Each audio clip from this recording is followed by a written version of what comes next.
responding. Now this right here is one of the reasons alligators have been around since the age of the dinosaurs and have remained more or less unchanged. This is a 14-foot, 1,000-pound animal. And if this was murky lake water, you wouldn't even know there's a giant apex predator that just came right up to check you out. You'll notice as he kind of moves around under the water surface, he doesn't disturb the surface of the water. So Andrew's going to ask him to come on over and interact. Now he's moving a little slow here. We do kind of have to go at his pace.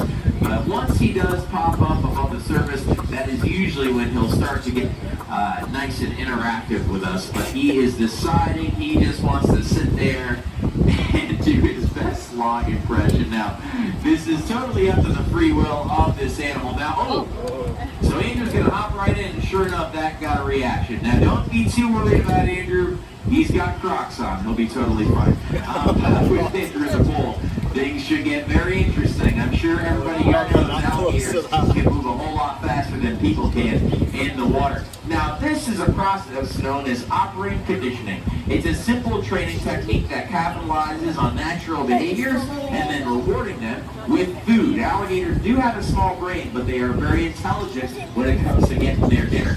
So yeah, we ask very basic commands out of him. We don't ask him anything crazy like do a backflip. We ask three main things. We ask him to come over to us using that popping noise and pointing at where we want him to go, which you see right there. Once his head pops up above the surface, you'll see Andrew asking him the second command, which is to raise his head up out of the water. And lastly, we ask him to hold still. But when he's underwater like this, Andrew does have to be his most cautious. He does not understand that we can see him. So he's kind of in submarine mode, trying to be sneaky, which isn't really favorable. So we'll see how this goes. He's being a little pushy here.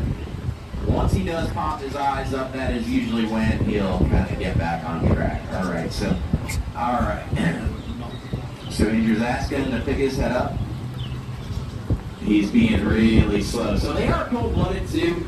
This time of day, it's not, So as you can see, he is not tame at all. That was legitimately him trying to bite. But yeah, being cold-blooded, they do kind of come to life when it gets a little hotter through the day. So now that his eyes are up, Andrew's going to ask him to pick his head up and hold still. Now at this point in the show, you might be wondering to yourself, why do this? Why is there a Florida man holding the giant alligator? Well, we do a lot of this kind of stuff right here. This is known as desensitization. Just a fancy way of saying getting this animal used to our touch. That way, say Crusher ever has a cut or an infection on his face, we can ask him to come over and hold still and apply any antibiotics or anything like that, ointments, without catching him or restraining him. So you can see Andrew can touch all of the face, even the teeth.